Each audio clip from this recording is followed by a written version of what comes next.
राजनैतिक और पब्लिक की पूछ रहे हैं या जो यहाँ प्रशासनिक लैप्स हुए, जिसे नहीं, मैं दोनों दोनों दोनों पे बात, दोनों पे बता पहले तो दीजिए, मैं दोनों पे एक बता। चीज बताऊं कि राज्य सरकार की तरफ से इसमें शुरुआती दौर में यदि कहेंगे तो कोई गलती नहीं है, क्योंकि राज्य सरकार ने एक चिट्ठी भेजी थी परसों।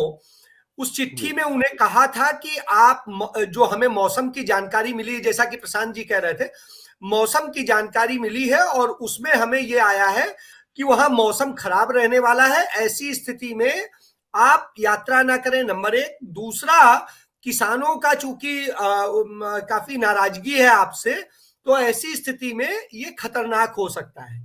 इस बात की चिट्ठी जो है पंजाब इंटेलिजेंस डिपार्टमेंट ने बनाई थी, जो गृह विभाग के जरिए भेजी गई एसपीजी को।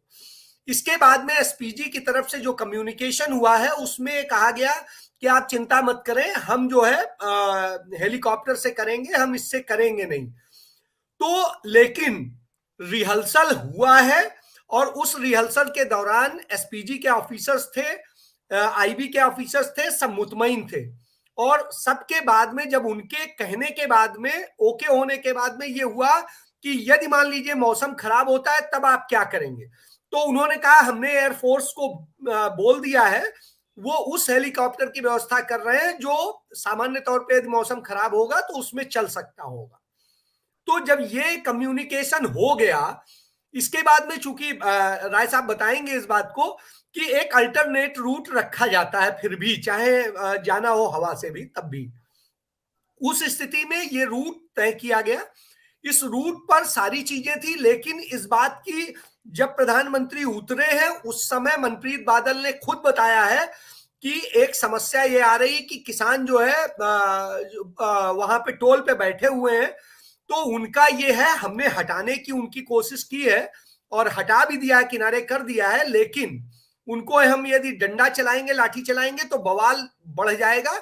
ऐसी स्थिति में आप ये समझ लीजिए कि क्या आपको करना है।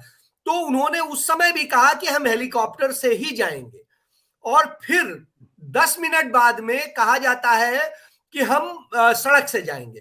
तो एसएसपी वगैरह जितने थे फिरोजपुर के, वो सब पहुंच चुके थे हेलीपैड पे जहां पर उतरना था प्रधानमंत्री को। तो और डीजीपी लाइन पे थे। डीजीपी ने, जब इन्होंने फैसला लिया, तो डीजीपी ने इनसे रिक्वेस्ट की कि आप आधे घंटे रुक जाइए और तब आप जाइए, हम आधे घंटे में पूरी रोड की व्यवस्था कर लेंगे जिससे साफ हो जाए। लेकिन प्रधानमंत्री की तरफ से यह हुआ कि नहीं, हम डिले नहीं कर सकते, हम तुरंत निकलेंगे। और तुरंत निकलने का हो गया। ये एक बहुत बड़ी चीज है, बहुत बड़ा पॉइंट है कि उन्होंने उन्हें 10 मिनट का भी टाइम नहीं दिया, उन्होंने आधे घंटे का टाइम मांगा था। तो जब उन्हें नहीं दिया, उस स्थिति में वो निकले हैं, तो जितना जल्दी जल्दी हो सकता था वहां की फोर्स उस ढंग से व्यवस्था कर रही थी। लेकिन जो लोग, अच्छा, ये जो टोल दिख रहा है ओवर ब्रिज पे जो वाहन खड़े हुए हैं, वो पुलिस ने खड़े किए हैं। जब प्रधानमंत्री का काफिला वहां रोक दिया गया तो उन्होंने खड़ा किया था जिससे कि लोग ना आए इस तरफ।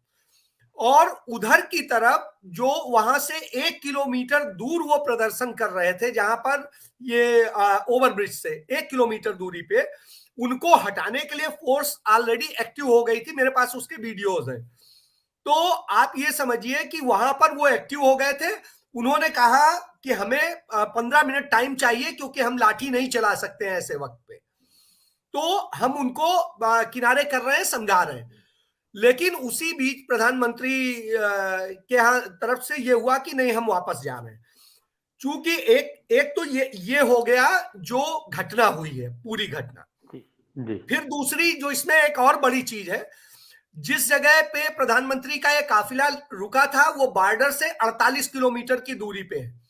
बीएसएफ का जो दायरा बढ़ाया गया, उस दृष्टिकोण से भी वो वहां पर बीएसएफ के लोग भी थे। तो सब आप एक चीज ये भी समझ सकते हैं कि इसमें आईबी की भी टीम थी वहां, और बीएसएफ की भी टीम थी, और एसपीजी ऑलरेडी जो घेरा होता है, क्लोज सर्किट होता है, वो था। ब्लू बुक के मुताबिक जो उनके डायरेक्शंस थे उनको फॉलो किया गया है। और जब एन वक्त पे उन्होंने कहा है तब ये गड़बड़ हुई है। सबसे बड़ी बात ये है। दूसरी बात ये है कि जब अब इसके बाद में जैसे ही खबर लगी, चन्नी ने फोन किया है, जो एसपीजी के ऑफिसर थे वहां पर, उन्होंने फोन उठाया नहीं उनका। उसके बाद में डीजीपी को बोला है